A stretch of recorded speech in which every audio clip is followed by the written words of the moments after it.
Spartacus declares for president a new Democratic fresh face. So fresh, so face. Proposes an insane tax rate, and Republicans pounce. I'm Ben Shapiro. This is The Ben Shapiro Show. Well, you know Democrats are having a bad week when every headline is about how Republicans are pouncing like a bunch of cats, hiding in the shadows. We pounce. Well, there'll be a lot of pouncing on today's show because Democrats, not good at what they do. Also, lots of making fun of Cory Booker coming up because, come on, man, if I can't make fun of Cory Booker, what was I born to do, people? We'll get to all that in just a second. First, if you want to get somebody a great Valentine's Day gift, and you're not going to go the flowers route, and you don't want to go the sushi at the gas station route, not going to say that's happened before, but we'll just say that you should be looking at Mrs. Fields. I mean, come on. For over 40 years, Mrs. Fields has made delicious treats like their signature chocolate chip cookies and melt-in-your-mouth brownies. And this Valentine's Day, you can find their best-selling cookie cakes and other heart-themed treats that make the perfect present to surprise and delight your Valentine. Mrs. Fields, I mean, how could you not just want to buy it when I say the name? Mrs. Fields, their cookies and sweets are baked and prepared daily. They always arrive fresh and flavorful. Ordering is easy. They can ship your gift anywhere across the United States. Plus, you can now add a personal touch with a custom message or photo. Mrs. Fields even offers a 100% customer satisfaction guarantee, which is pretty sweet. Also, has there anyone who has not been satisfied by Mrs. Fields? Like, is there anybody who's received that gift and been like, you know what, I'm not satisfied, I'm giving it back? Anyone on earth? Probably not. This Valentine's Day, send a delicious gift no one can resist. Right now, get 20% off your order when you go to mrsfields.com and enter promo code Shapiro. That is 20% off any gift for Valentine's Day at mrsfields.com, promo code Shapiro. mrsfields.com, promo code Shapiro. Go check it out right now. I mean, that's a great gift. If I got that, I'm not saying if my wife is listening, if I got that, I'd be real happy. mrsfields.com, promo code Shapiro. All right, so I'm very excited because for a long time, I've been eager to see the Kamala Harris versus Cory Booker versus Elizabeth Warren primary. Who will be the most minority candidate? I mean, Elizabeth Warren, as we all know, is 1/1024th Native American, and Cory Booker is 1/1024th Spartacus. As you recall, the senator from New Jersey back during the Kavanaugh hearings, he's such a bag of tools, Cory Booker. I mean, like, it's amazing that people take Cory Booker seriously because everything he does is so over-dramatized. You know, I like Senator Ted Cruz. I'm friendly with Senator Ted Cruz. The rap on Senator Cruz back in 2016 when he was running is that everything that he did seemed like it was overthought by a couple of steps. Well, if everything that Cruz did seemed like it was sort of manipulative or overthought during the 2016 campaign, Cory Booker, it's like the guy writes a script in his head and then he says, you know what, this needs more explosions. And then he rewrites the script in his head and then he does it live. It's amazing. So that's why you have situations like Cory Booker during the Kavanaugh hearing. You will recall that there was a series of documents about Brett Kavanaugh that were actually released publicly, like the night before Cory Booker did this. Cory Booker then went out and said, I am violating the rules and I may be banned from this Senate committee for violating the rules by releasing these documents, which were released legally yesterday. And then he said, and these documents will show that Brett Kavanaugh is a vicious racist. And the documents showed no such thing. But he said, if ever there was something like an I am Spartacus moment, this is my I am Spartacus moment. Which is like, you're reading the stage direction, dude. Right? You don't read the stage direction. Like if you want people to call you Spartacus, that's when you have your press guy call up a friendly outlet and say, you know what, call him Spartacus in the press. This is when you do the Donald Trump as John Miller routine. And you call up and you say, this is definitely not Cory Booker. But if it were Cory Booker, he'd be telling you to write a piece about how he's Spartacus. Instead, he just goes out fully publicly and is like, this is my I am Spartacus moment. That's Cory Booker. So Cory Booker is now running the faux sincere campaign. And if you fall for this, you are a dolt. You're a dolt. I mean, I gotta say. So Senator Booker on Thursday began calling members of Congress and informing them he is running for president, the least surprising announcement since Rosie O'Donnell came out of the closet. And he's quietly making overtures to members for support, according to 3 congressional sources. That was yesterday, and then within hours, he had openly announced his intentions. And here is his launch video. And to say that this thing is overproduced and staged and ridiculous would be understatement by omission. It's incredible. It's incredible. I'm going to describe it for you if you can't actually see it. You should go and see it. You should subscribe to Daily Wire so you can see all of the clips that we play and see my reaction to them. But this video is just wonderful because basically the theme of the video is Cory Booker is just a boy from Newark. He's a boy from Newark who made good because He's overcome racism and homophobia and sexism, and all, he's not gay, by the way, and all these other things. He's overcome everything in life. He was a Newark boy who became mayor of Newark and still lives in Newark. Now, what's hilarious about this video, as you will see, is that his main message is that he was mayor of Newark and grew up in Newark and spent his entire life in Newark, and it sucks just as much as when he was a kid. That's the underlying theme of the video. So he spent his whole life there trying to make things better, supposedly, and nothing is better in Newark. And by the way, spend some time in Newark, man. That is not a place. No insult to people who have spent their time in Newark. Newark is not one of America's most comfortable cities. Let's just put it that way. And Cory Booker's tenure there didn't do much to help the city of Newark. It's like when Kamala Harris talks about her record in California. And those of us in California are sitting around going, what now? Like, crime rose while you were the AG. And you were the district attorney in San Francisco, which is now a hole. So, well done. It's amazing how failing upward in politics just seems to be endemic. Like, the worse you do, at least on the Democratic side, at least when Rick Perry ran for president of the United States, he'd been a good governor of Texas. Kamala Harris was an awful AG. She's been an awful senator. She was an awful district attorney in San Francisco. And now you've got Cory Booker, who is a garbage mayor of New Jersey, a garbage senator from New Jersey, and now he's going to run for president of the United States. Being crappy at your job is almost a prerequisite to becoming president of the United States if you are a Democrat. Like, what did Barack Obama do as senator in Illinois that radically made Chicago better? Is Chicago way better now than it was like when Obama got to Chicago? Not seeing a ton of evidence of that. Anyway, here is Cory Booker's ridiculous ad. I believe that we can build a country where no one is forgotten, no one is left behind. Okay, pause for a second. Sorry. So we're going to stop and start this. He says we can build a country where no one is left behind. It's a picture of reams of just homeless people. Like, you've been in government, dude. What have you been doing about this problem? Anything? You got a thing? Also, his dramatic reading is so great. So over here at the Daily Wire, we have an execrable host named Michael Knowles. And Michael Knowles is a former actor. And when he acts, he sometimes tends to overdo it. But that is nothing compared to Cory Booker. I mean, Cory Booker is chewing the scenery like he is a starving man on a desert island. He's chewing that scenery. It's just great. So continue, Mr. Booker. Food on the table, where there are good-paying jobs with good benefits in every neighborhood, where our criminal justice system keeps us safe instead of shuffling more children into cages and coffins, where we see the faces of our leaders on television and feel pride, and then it's a picture of him. No kidding. It's not a matter of can we. It's a matter of do we have the collective will. Okay, so can we pause it there for a second? I'm just wondering, at what point do we actually get the big screen reveal that this is actually the movie Drumline? Because you'll hear throughout this ad people drumming, and there's actual video of random people drumming. It's like some white chick in her apartment, and she's drumming away, and then he's walking through a high school corridor, and people are drumming away. I was hoping that maybe he would break into song, or maybe he'd just start breakdancing in the middle of the video, just for like entertainment value.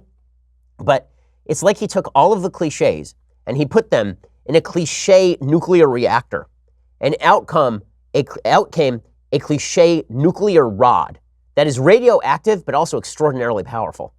Continue. Will. I believe we do. Together, we will channel our common pain back into our common purpose. Together, America, we will rise. I'm Cory Booker, and I'm running for President of the United States of America. Wow. So together, we will rise. Yeah, so much excitement, so much fake excitement. It's just, you gotta love it. You gotta love it. It's just spectacular. And here's the thing. He's gonna crowd that lane, right? There's an intersectional lane that he's trying to run in. Now, what's funny about Booker is that when Booker started, his entire pitch is that he actually was the bipartisan Democrat. So you'll recall, if you look back at his career, Jim Garrity does this at National Review, that he started by taking on a Democratic machine in Newark, and he ran in Newark on the platform that I'm not a radical Democrat. He first lost, and then he won. And his big thing when he was mayor of Newark was making these big dramatic announcements. So in 2010, he joined Chris Christie, who was then the governor of New Jersey, with whom he was very friendly at the time, and Facebook founder Mark Zuckerberg on the Oprah Winfrey Show to accept an eye-popping gift, $100 million to reform Newark public schools, with local philanthropists and others matching it and raising it to $200 million. Right? It was a really good day for Cory Booker. And then you'll recall that as mayor of Newark, he decided that he was going to do like the food stamp test and try to live on supplemental nutrition assistance every day for a month, which didn't even make sense because it's supplemental nutrition assistance. It's not supposed to be like the entirety of your income for the entire month. But then when he went to the Senate, he just decided that he was going to give up being bipartisan at all. That was because there was real backlash to him in 2012. People were attacking private equity, and Booker fought back against that. Booker said, why are we attacking private equity? He says, we're getting to a ridiculous point in America, especially that I know I live in a state where pension funds, unions, and other people are investing in companies like Bain Capital. If you look at the totality of Bain Capital's record, they've done a lot to support business, to grow business, and this to me, I'm very uncomfortable with. The last point I'll make is this kind of stuff is nauseating to me on both sides. It's nauseating to the American public. Enough is enough. Stop attacking private equity. And then the Democrats came down on him, and then he flipped. And then he released a video that completely reversed himself. Now private equity was absolutely terrible. Now, when he left as mayor of Newark, nothing actually had happened in Newark. Right? Here was the New York Times upon him leaving. When snow blanketed this city 2 Christmases ago, Mayor Cory Booker was celebrated around the nation for personally shoveling out residents who had appealed for help on Twitter. But here, his administration was scorned as streets remained impassable for days because the city had no contract for snow removal.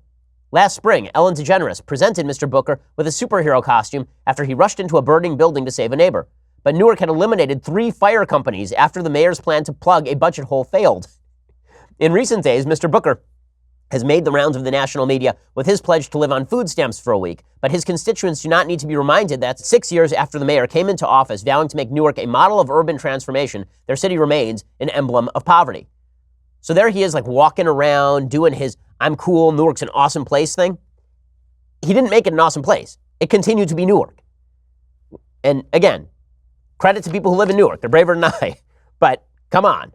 Cory Booker is a fraud. He's been a fraud for a long time. And he is just maintaining his fraudulent status. Doesn't mean he won't get the royal treatment from the media, of course. We'll get to that in just 1 second. First, let's talk about a great gift that you can get for yourself or for a friend. I'm talking about the gift of an awesome watch at a price that is not going to break the bank. Okay, Movement watches are just fantastic. I know, I own 2 of them. My dad owns one, my mom owns one, my wife owns one. Like, we got them for everyone in the family because they are sleek, they are minimalist, they're really good looking watches. I wear one every day. They're terrific. And not only are they good, they are also not wildly expensive. And you know that I'm all about supporting ground-up entrepreneurs who work hard for what they want. That's why I love Movement watches. They're a true success story. It makes wearing their products that much more meaningful. They made a name for themselves in one of the most established markets in the world. They've reached exponential growth. It's a really, really great company. Movement watches start at just $95. You're looking at $400 to $500 for the same quality at department stores. Clean design, minimal. They have great quality products. Movement has sold almost 2 million watches in over 160 countries. And right now, you get 15% off today with free shipping and free returns by going to mvmt.com/Shapiro. See why Movement keeps growing. Check out their expanding collection. Go to mvmt.com/Shapiro and join the movement. Again, when you use that /Shapiro, you get 15% off today. Now, when I say that Cory Booker is a fraud, I mean that in the most literal sense. I mean, the man is legitimately a fraud. You'll recall that a few years ago, there was a big controversy because he made up a friend. He made up his Newark friend. Eliana Johnson, who's now a reporter for the Washington Post, at the time writing for National Review, talked about this street character who he'd known, who it turned out was a composite from his life. Right, here is Eliana Johnson writing about this. She says, the tale is one Booker admits he's told 1 million times, according to the Newark Star-Ledger.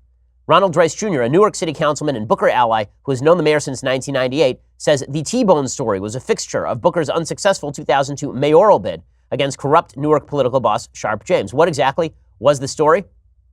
T-Bone was a drug pusher that the mayor said threatened his life at one turn and sobbed on his shoulder at the next. The problem is that T-Bone does not exist. Okay, the T-Bone tale never sat right with Rutgers University history professor Clement Price, a Booker supporter who told National Review Online he found the mayor's story offensive because it pandered to a stereotype of inner-city black men. T-Bone, Price says, is a Southern-inflected name. You would expect to run into something or someone named T-Bone in Memphis, not Newark. So T-Bone, it turns out, is fake. And this is not the first time that Booker has lied about things. But it just shows that the guy is just a fraud. And the media are going to treat him as the second coming because they've always treated him as the second coming because he does weird, quirky things that the media likes. Like he's a vegan and he likes to talk about how he gets manicures. All right, so he left his city in shambles. He's been a garbage senator. He came into the Senate promising bipartisan cooperation. And then one of his first moves was to endorse the awful Iran deal over the objections of a lot of his own Jewish supporters who are very upset with him. So Cory Booker in the race, just another candidate for you to learn to dislike. Very exciting stuff. Meanwhile, the Democrats continue to promote their most radical proposals. And this is also the problem for Cory Booker. Booker's main appeal originally was that he was a guy who could reach across the aisle. But the Democratic Party no longer wants to reach across the aisle. They want to push further and further to the left. And this is why they've endorsed legitimately bad people like Ilhan Omar, the representative from Minnesota. So she had a couple of viral quotes in the last 48 hours. Viral quote number one, she said that Israel should not exist. Okay, she's an anti-Semite, Ilhan Omar. There's just no doubt about this. I mean, she's associated with people who are terrorist-friendly. She has essentially, she's now calling for the abolition of the only Jewish state on planet Earth. She has suggested that Israel has deceived the world and may Allah lift the veil from people's eyes. And Ilhan Omar is a bad lady. She's a bad lady. And here is Ilhan Omar explaining on Yahoo News that Israel really should not exist. It should just stop existing. When I see Israel institute law that recognizes it as a Jewish state and does not recognize the other religions that are living in it, and we still uphold it as a democracy in the Middle East, I almost chuckle because I know that if we see that in any other society, we would criticize it. We would call it out. We do that to Iran. We do that to any other place that sort of upholds its religion. She's a crazy person. I mean, what she's saying here is patently false. It is patently false. The reason that we criticize Iran is not because it is a state that has Islam as its official religion. The reason that we criticize Iran is because Iran is a repressive dictatorship that murders gay people, imprisons dissidents, and prevents people from freely exercising their religion. Israel doesn't do any of those things. There are many states, by the way, in Eastern Europe that have Christianity as their official religion. The idea that an internal Jewish state law that says that Judaism is the official state religion of the Jewish state, that this is in any way controversial in a country where Christians are free to live, work, and prosper, Muslims are freer in Israel than they are in any Muslim country on planet Earth, that you can compare that to Iran. Okay, and this lady is on the House Foreign Affairs Committee. She's on the House Foreign Affairs Committee. That's where they put her. And the Democrat, but they're not radical. She also said, Ilhan Omar, that Alexander Ocasio-Cortez's proposal to tax the super wealthy, people who make above, about $10 million a year, to tax them at 70%. She said that doesn't go far enough. Here was her explanation of what she thinks the tax code should be. There are a few things that we can do. One of them is that we could increase the taxes that people are paying who are the extremely wealthy in our community. So 70%, 80%, we've had it as high as 90%. I think what picks up for a lot of people is taxing the rich up to 80, 90% or 70. Yeah. And, The 1% must pay their fair share. Okay, the 1%. Let me explain something. The 1% are not people making $10 million or above per year. They're people making about $400,000 per year as a couple. And she's talking about now taxing them at 90%. At 90%. And by the way, if you think the Democrats are going to stop there, you're totally wrong. I mean, they're not going to stop there because the truth is there just isn't enough income from that group to support any of the programs they're talking about. As I've said repeatedly on the program, if you want Denmark-type socialism, you have to have Denmark-type tax rates. And that means 60% taxation, leaving aside the VAT tax on people who are making like 60 grand and above. Because we're going to spend even more than Denmark on these programs. Okay, so this is it's just madness. The Democrats have gone completely radical on all this. And that's why Cory Booker can't run as old Cory Booker. He can't run as the bipartisan guy who is going to reach across the aisle. No one in his party wants that. Even his opening campaign ad, which is purportedly about unity, all that's going to go by the wayside. It's going to be about who can punch Republicans more strongly in the mouth.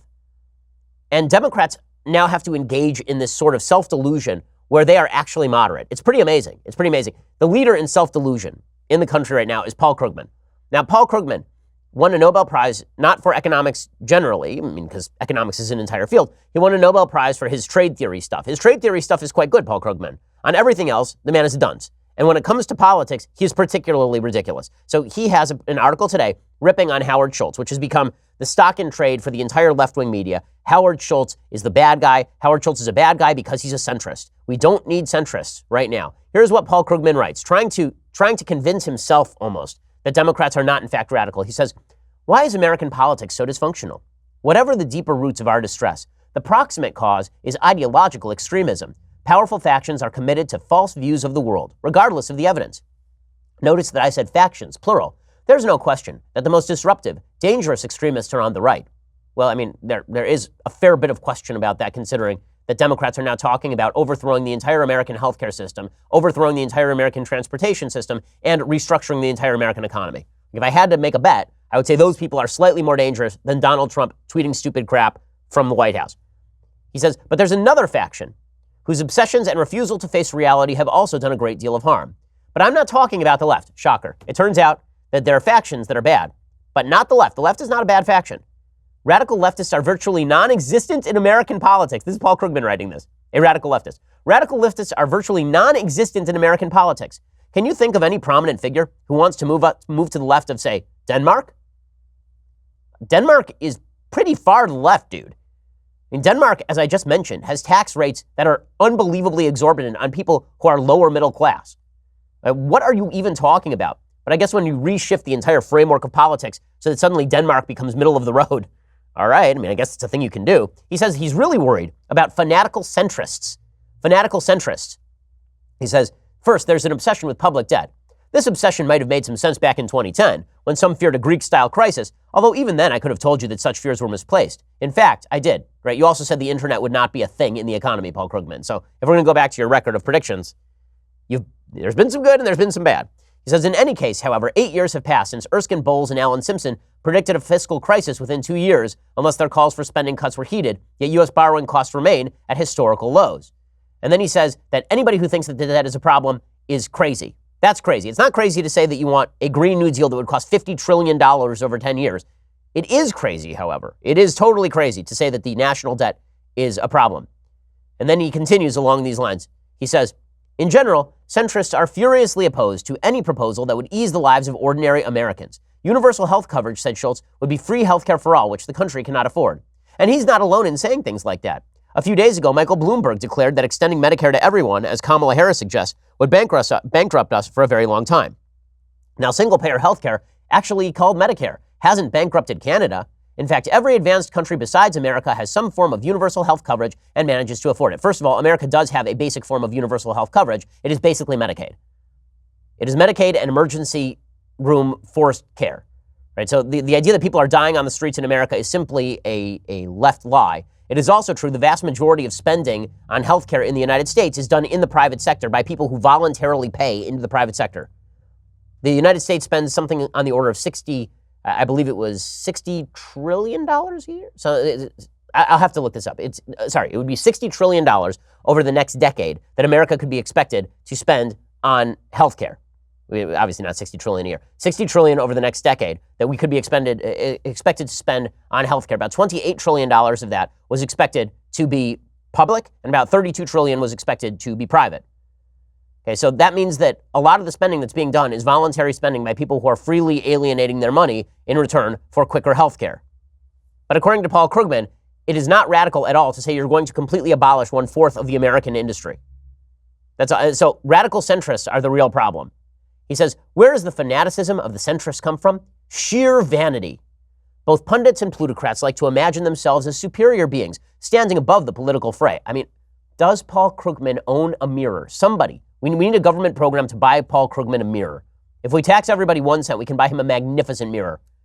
They want to think of themselves as standing tall against extremism, right and left. Yet the reality of American politics is asymmetric polarization. Extremism on the right is a powerful political force, while extremism on the left isn't. The answer for centrists is retreating into a fantasy world, almost as hermetic as the right-wing Fox News bubble. In this fantasy world, social democrats like Harris or Warren are portrayed as the second coming of Hugo Chavez, so that taking what is actually a conservative position can be represented as a brave defense of moderation. So now Howard Schultz is an out-and-out conservative. So in order to defend the extremism of their own cause, Howard Schultz becomes a conservative and Ilhan Omar becomes a moderate. Pretty amazing stuff. But this is how the media generally have treated the extremism of the Democrats. So what's hilarious over the last week is that we have seen in the last week Kamala Harris embrace Medicare for all, abolishing private health insurance, and then run screaming from it. We have seen Democrats embrace murder of the unborn up to point of birth, including dilation, according to Kathy Tran, the state senator in Virginia, the state delegate in Virginia. We have seen Democrats embrace tax rates that would make Hugo Chavez extraordinarily happy. I mean, 90% on the top 1%. That's a pretty solid tax rate right there from Ilhan Omar and company.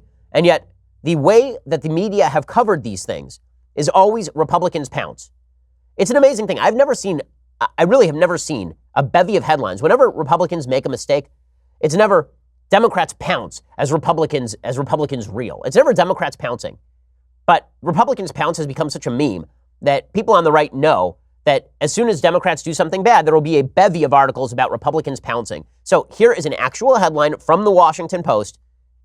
I kid you not. I'm reading it straight. I'm not making it up. Okay. Quote, Republicans seize on liberal positions to paint Democrats as radical. Do you mean we quote them? Like we play clips of them, like on places like this show, and then we say they're radical because they're like, radical? It's by Matt Visor. Senator Kamala Harris is raising the possibility of eliminating private health insurance. Senator Elizabeth Warren and other prominent Democrats are floating new and far-reaching plans to tax the wealthy. In Virginia, Governor Ralph Northam voiced support for state legislation that would reduce restrictions on late-term abortions. Democrats, after 2 years largely spent simply opposing everything President Trump advocated, are defining themselves lately in ways Republicans are seizing on to portray them as far outside the American mainstream. Well, those Republicans, dastardly Republicans, suggesting that these positions are outside the mainstream. What if there were, like some poll data? Well, let's assume maybe there were companies that did polls about these issues. And then we could actually determine whether these were extreme positions, for example. Oh, wait, there are. When people are told that Medicare for all would raise their taxes, only 26% of Americans support that. When Americans are asked about whether they would ban all semi-automatic weapons, as Kamala Harris suggested, only 40% of Americans back that. When Americans are asked whether they support the ability to abort a baby at dilation, 81% of Americans oppose. Yes, these numbers are available.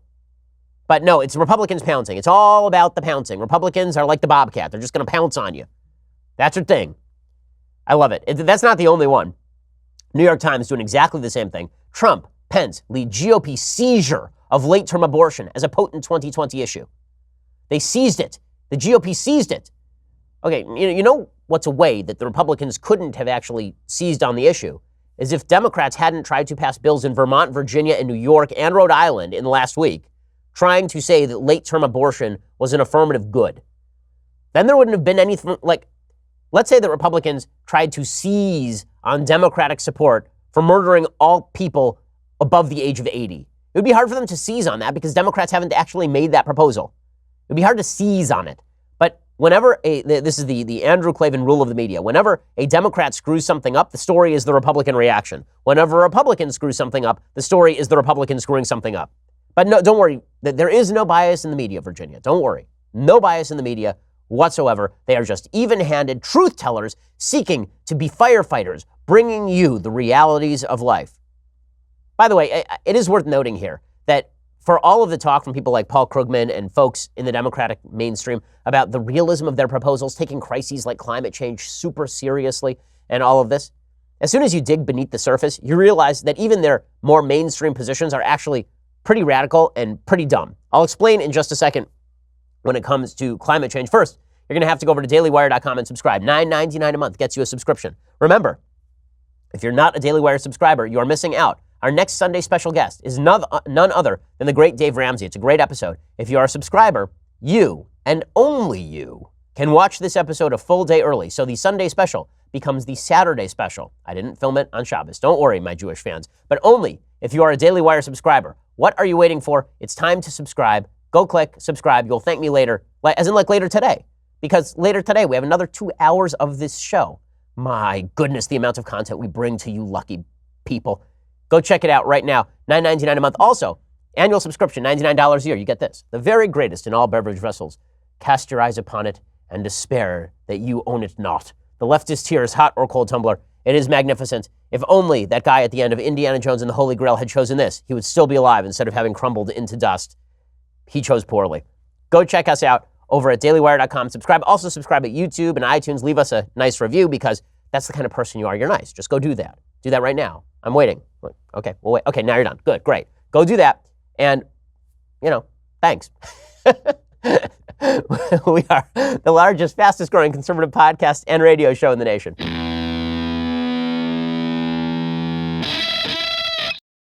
Man, I'm glad it's a Friday. Anyway, So China's coal plants, this is great. So Democrats have been saying that climate change is something we have to take so seriously, we have to hamper and destroy the entire fiscal stability of the United States. Worth noting, by the way, that despite all of the talk about the American economy slowing down, U.S. employers added 304,000 jobs in January. So the worries about the economy may be overstated. We'll find out.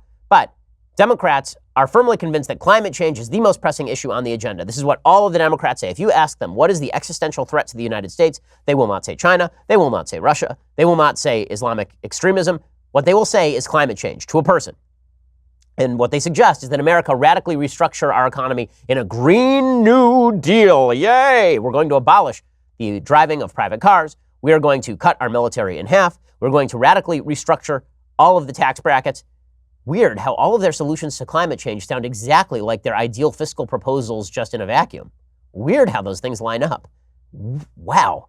Okay, but there's one problem. It turns out that all of the highfalutin talk about how the United States has not done its share to fight climate change is ignoring the fact that the vast majority of emissions are not coming from the United States on an absolute basis.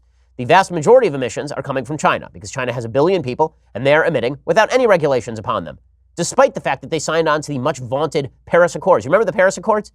Donald Trump pulled out of it and the world was supposed to end. We were all going to die. Well, it turns out we didn't sign the Paris Accords and we lowered emissions more than any industrialized country last year. And China did sign the Paris Accords and they didn't lower emissions at all. Samini Sengupta, writing for the New York Times, China, the world's coal juggernaut, has continued to produce more methane emissions from its coal mines, despite its pledge to curb the planet-warming pollutant, according to new research.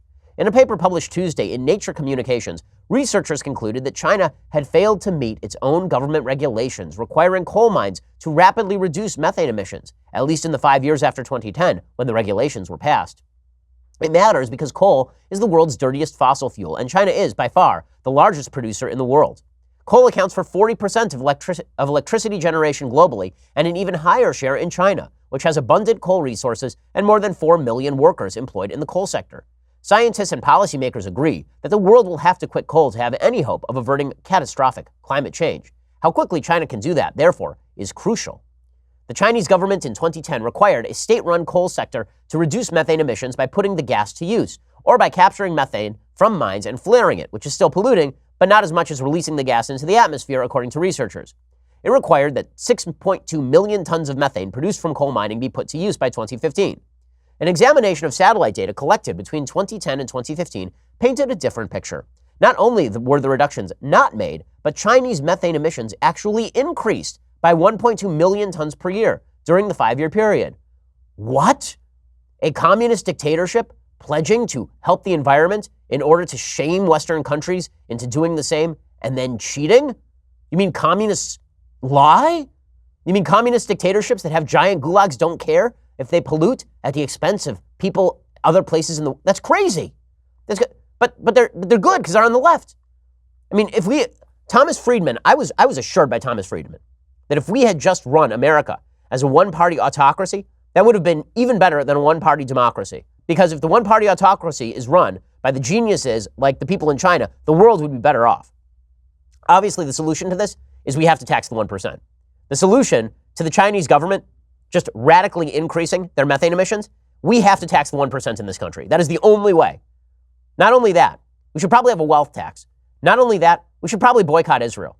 We should just do a bunch of things that have nothing to do with methane emissions, but we will pretend that they have everything to do with methane emissions while the other people who signed on to the Paris Accords and lied about what they were going to do continue to pollute. Clearly, that's the solution. It's our fault. Of course. I mean, come on. We're America. It's obviously our fault. It's just amazing that this continues to be portrayed as some sort of moderation. Just incredible stuff from the Democratic Party on a routine basis. Speaking of incredible stuff from the Democratic Party, you remember that time that everybody said that Donald Trump was a pawn of the Russians? You remember Hillary Clinton accusing Donald Trump of being a puppet? And Trump going, I'm not the puppet. You're the puppet. Pinocchio. Remember that? It was great. Well, now it turns out that the United States, being a puppet of Vladimir Putin, is withdrawing from a nuclear arms control treaty because of ongoing violations by the Russians.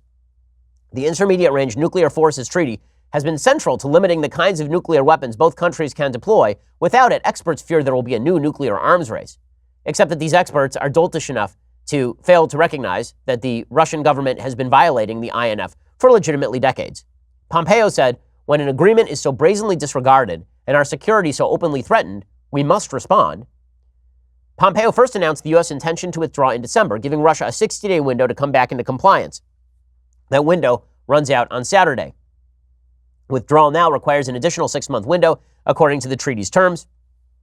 U.S. officials have also been concerned about China's growing military prowess, as China is not a party to the Cold War Pact. Officials worry that puts the U.S. at a military disadvantage, although the real reason that they're doing this is because the Russians are violating the treaty. So all of the puppetry in which apparently Putin is engaged has resulted in the United States building up its nuclear arms in order to counter the violations of the Russians.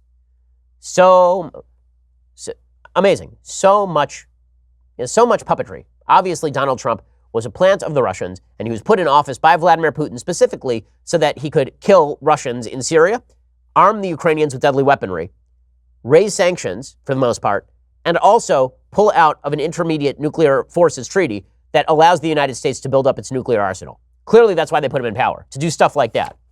I mean, no question, right? I guess we'll still keep going with this Trump is a puppet of the Russians until Trump is out of office. That's the plan, because none of this has to do with anything remotely resembling reality.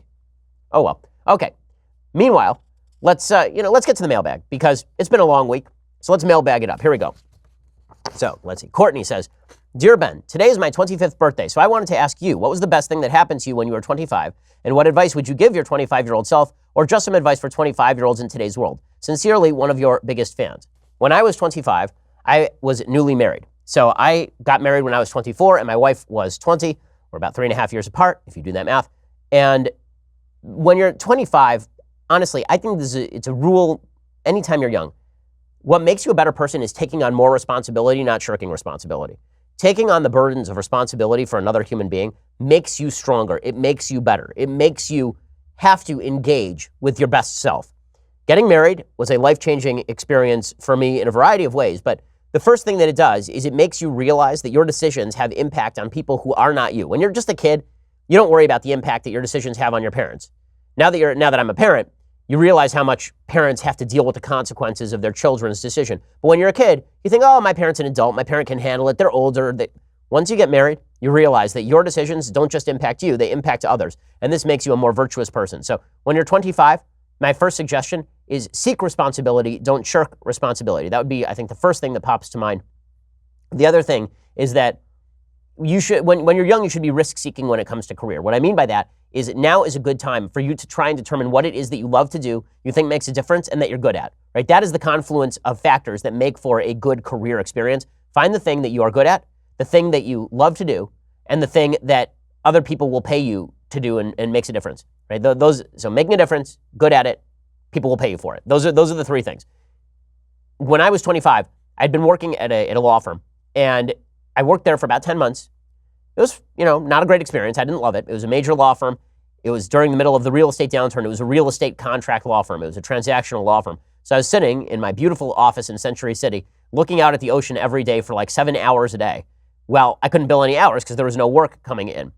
I despised it. I hated it. And I was making a really good salary doing it. And I decided, you know what? I'm newly married. We're still young. We can afford a little bit of a hit.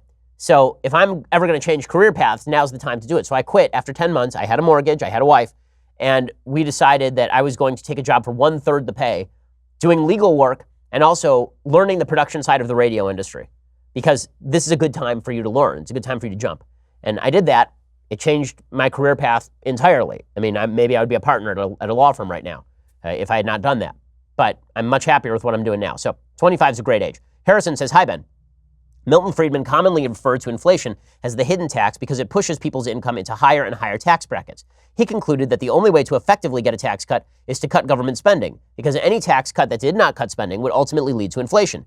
Do you agree with this analysis, and do you think Republicans will ever tackle government spending? Thank you. So yes, I agree with Milton Friedman's analysis. I think that is correct. I think that if you continue to spend, then eventually you're going to have to increase taxes, or you're going to have to inflate the currency to pay off the debt that you have incurred in order to make that spending happen. So that, of course, is true. Do I think Republicans will ever tackle government spending? I think that everyone is going to have to tackle government spending when the rubber meets the road. I mean, even the Europeans have had to tackle government spending because at a certain point, austerity measures are necessary. You can't indefinitely pay bills with other people's money. Emily says, Ben, could you provide some recommended reading on intersectionality and where it came from and why it's become so popular? I sure could. I have a new book with an entire section on intersectionality. You can go check it out at Amazon or at Barnes & Noble, The Right Side of History. That is coming out in March. I have sort of a long explanation of the roots of intersectionality. You can also read the papers of Kimberly Crenshaw, who's the person who came up with intersectionality. So a couple of things about intersectionality. A friend of mine recent on the left sent me a paper by Kimberly Crenshaw about intersectionality in a legal journal. And the paper isn't actually bad, right? What the paper actually suggests, and this is true, is that if you are going to take into account discrimination based on a variety of factors, there are cases in which factors stack up on top of one another. So, for example, there could be a case in this paper by Kimberly Crenshaw. She specifically she's the person who founded the phrase, the term intersectionality. In the paper, she talks about a case where a black woman was discriminated on the basis of both her race and her sex. But because there was no law that said that the aggregate of those two factors could be a protected class, therefore she was left out of the law. Okay, that's a fair argument. I could see a situation in which a black woman is treated as lesser than a white woman. So in other words, she's treated lesser than a man because she's a woman, but also treated lesser than a white woman because she's black, right? You could see that sort of hierarchy in a discriminatory setting. The problem is that drawing the broad conclusion that simply by membership in a group, you are therefore victimized by necessity. And it's not a baseline assumption. It's that we will ignore your personal experience and simply dictate that America is bad to people like you without reference to what you have done personally. That is, in essence, a form of racism. So there's a great new book out by Noah Rothman. I recommended it earlier this week. It's called Unjust. It's all about social justice, and he has a long explanation of intersectionality. I would check that out as well. But I was making this point to somebody yesterday about intersectionality and the real problem with it. Again, the idea of intersectionality is that we're all members of groups, and these groups have been treated disparately in American history, which is obviously true. But that does not answer the question of what that means for us now. Should we look to your personal experience and your personal experience of discrimination, or should we simply assume that your membership in the group means that you have been discriminated against in some way, and therefore your opinion should be valued more highly when it comes to critiquing the United States and our hierarchies of power?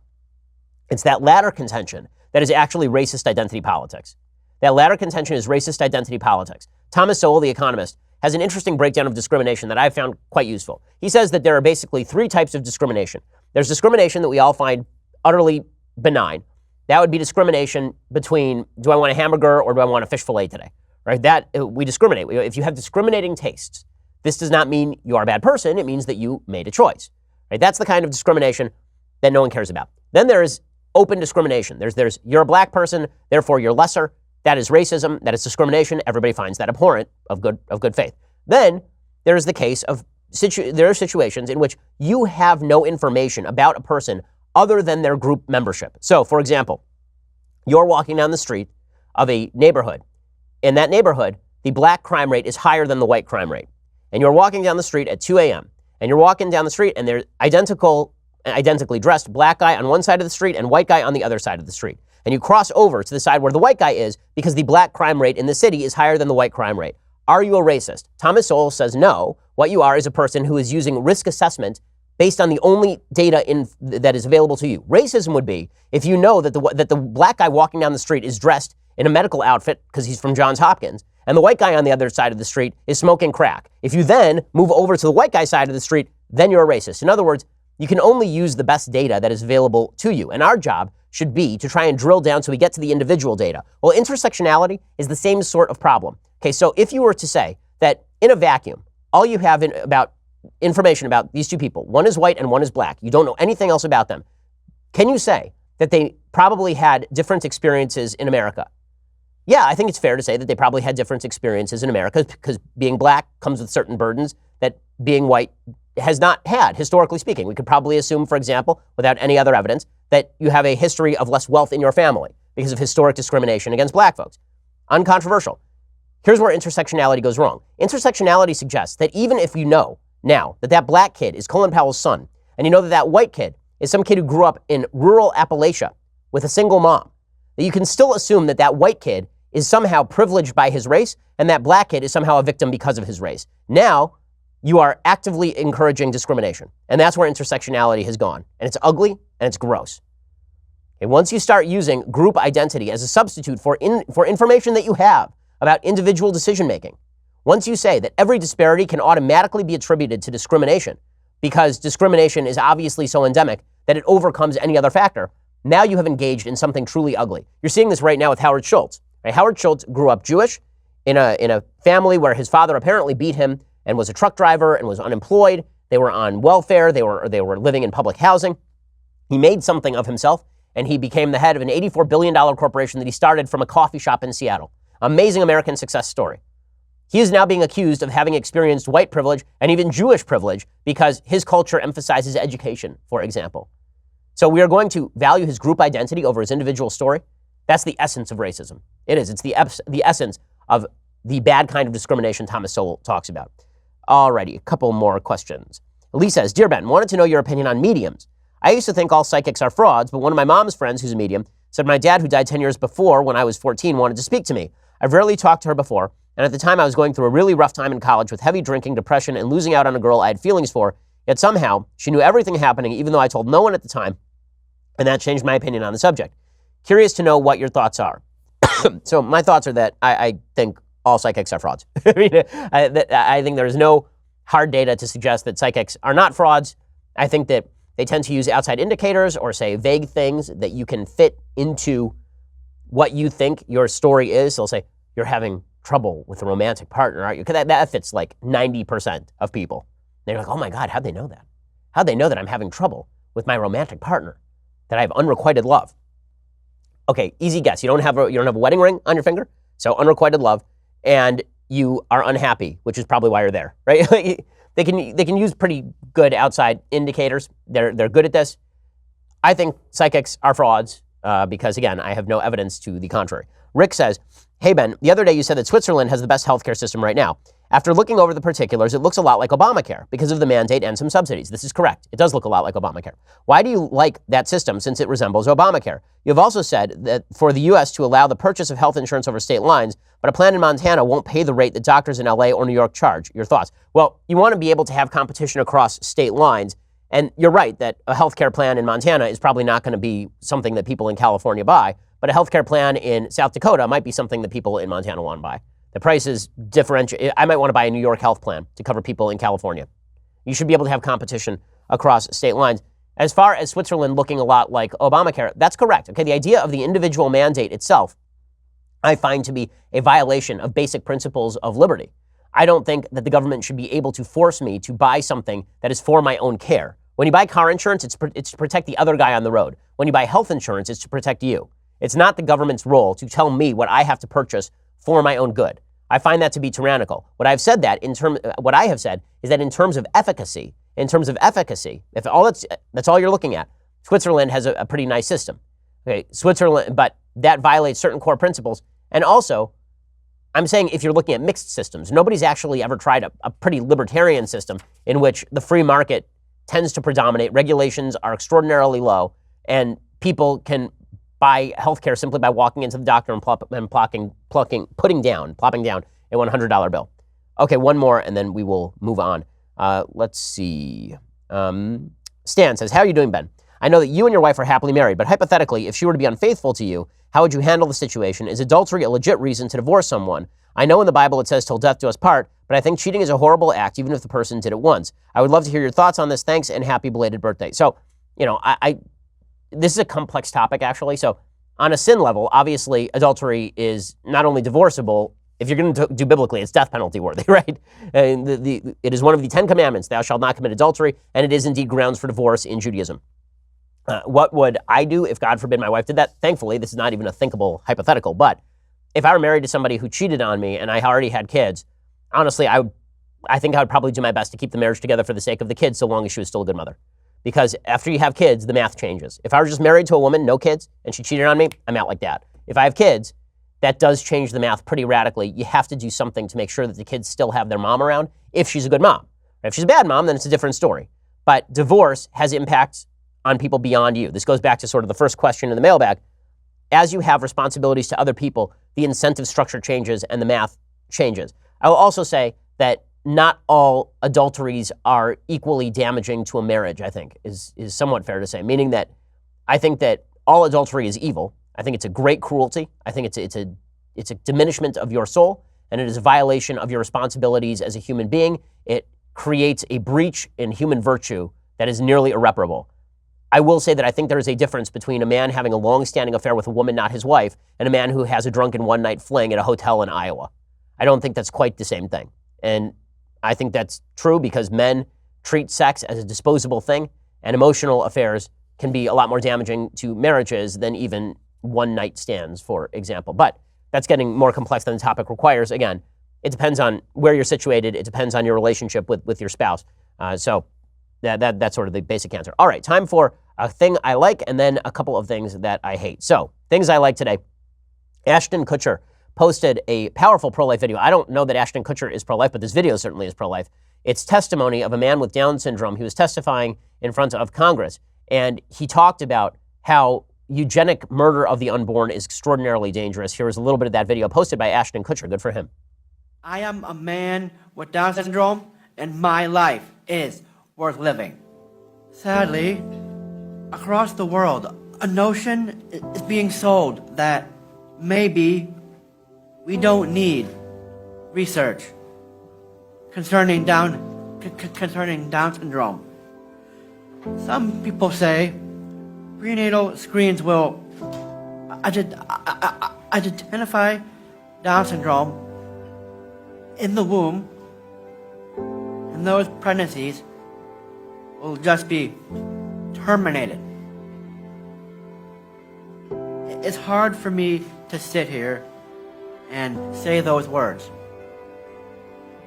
I completely understand that the people pushing this particular final solution are saying that people like me should not exist. Of course, this is true. And the fact is that one of the chief reasons that people say that abortion ought to be legal is to dispose of people with Down syndrome. This is one of the things people will say. They'll say, what if the baby is disabled? What if the baby is disabled? Is this guy's life not worth living? Is he worth less than a person who is fully abled? The same folks who will go crazy in social justice fashion if you use phrases like tone deaf. I'm not kidding. There was a social justice warrior online today who used the phrase tone deaf, and then she apologized because she felt that it might offend people who are deaf. I wonder what her position is on choosing abortion for a kid who would be born with Down syndrome or with some other sort of disability. The utter disdain that so many folks on the pro-choice left have for people who are disabled, as long as they're in the womb, is pretty astonishing. Okay, time for a couple of things that I hate. So I think I'm actually going to do only one thing I hate. So I discussed this yesterday on my radio show, and if you subscribe to the last 2 hours of the show, you'd already know this. But if you didn't, I'm going to explain it again. Alexandra Ocasio-Cortez said something completely insane yesterday. She was talking about the so-called Paycheck Fairness Act, which bars employers, it would bar employers from asking potential employees what they were paid at their last job. Now listen, if you go in for an interview, you don't have to tell your employer that, right? If the potential employer says, what were you paid? And you say, listen, I want to negotiate not on the basis of what I was last paid, but on what I think I'm worth to you. You can still do that. Everyone has the ability to do that. It's a free country. She wants to bar people from asking that question. Are we also not supposed to ask employment history? Are we supposed to not ask for recommendations? Like, what are we not supposed to ask about? That wasn't the dumbest thing Ocasio-Cortez said. The dumbest thing she said was this. I'm so happy that the Paycheck Fairness Act addresses, among many things, two very critical ones. One is that we cannot ask for salary history and pay people depending on their salary history anymore. Because it is time that we pay people what they are worth and not how little they are desperate enough to accept. That last comment, that's absolutely insane. When she says it's time to pay people what they are worth and not what they are willing to accept, read a book. Read a book, okay? Or go to the grocery store. Who decides what something is worth? What are you worth? What is this pen worth? What is this cup worth? Okay, it's worth whatever you're willing to pay for it. That's how markets work. And the way that we determine what we think things ought to be worth is we look at the aggregate of information that amounts to a price. A price is simply an aggregate number that is put on how much demand there is for a particular product and how much supply there is of that particular product. So if it's very difficult to produce a product, and so there are only 3 of them, and there's high demand for it, the prices will be very high. If it's very easy to produce a product, and there's very little demand for it, you can produce 1 million of them, but there are only 3 people who want it, the price will be extraordinarily low, close to free. All of that makes perfect sense. What you can't have is people who sit at the top of the pyramid who go, you know what, I think that first product that there are only 3 of, it's really important. So the real price of it should be super cheap. I don't care what you think the price should be. That is not a reflection of reality. I think that pigs should be able to fly. That would be great. I don't know why, but it seems like it could be fun. Okay, that doesn't make any sense. It doesn't matter what you think things should be. The Soviet Union tried this. They tried to literally control the price of every single element of Soviet society. And it turns out that was a giant fail because there's no way to centralize knowledge that is greater than the knowledge of the entirety of the human race as to their own interests, aspirations, and desires for products, goods, and services. It is a fundamental rejection of free markets to suggest that you know what the proper price of a thing should be better than the market knows. In fact, you know better than the person who's accepting the wage. This is why when people on the left say, well, there should be a $15 minimum wage. It's like, okay, well, you're pulling that directly from your colon. I'm wondering why you think there should be a $15 minimum wage. For which job? And as opposed to what? They say, well, it should be more than $7.25. How do you know? Are you the person accepting $7.25? Are you the person paying the $7.25? Do you even know those people? What are you even talking about? What people tend to do is they tend to do this. It's an actual psychological phenomenon where they root into a price that already exists, and then they pretend they know better than that price. So they will say, you know, a box of Cheerios, it turns out costs $4.79 at a California Ralph's. But it shouldn't cost $4.79. It should cost $3. Now, what they're doing there is they're saying, it seems like $4.79 is too expensive, so it would be better if it cost $3. But what if the actual price of the box of Cheerios was $50? Then they would say, well, it seems too expensive. I think the price of a box of Cheerios should be $40. Because they're just hooking into the information they have and then discounting it based on some vague sense of unease. It doesn't work that way. Prices are a reflection of the aggregate knowledge of the human race. Your perception of what a price should be is a sum of the aggregate stupidity of you. That's it.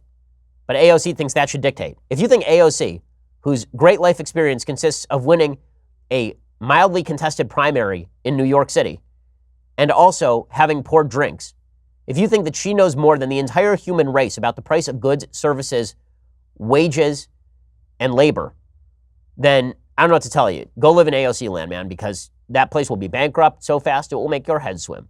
There will be no production of products. There will be no goods. There will be no services.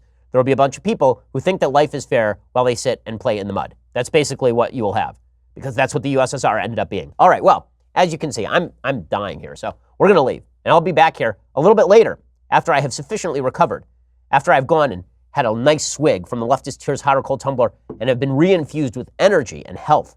Then I will be back for 2 live hours later. This is why you should subscribe. Go check it out. If not, we will see you here Monday. Have a wonderful weekend. I'm Ben Shapiro. This is The Ben Shapiro Show.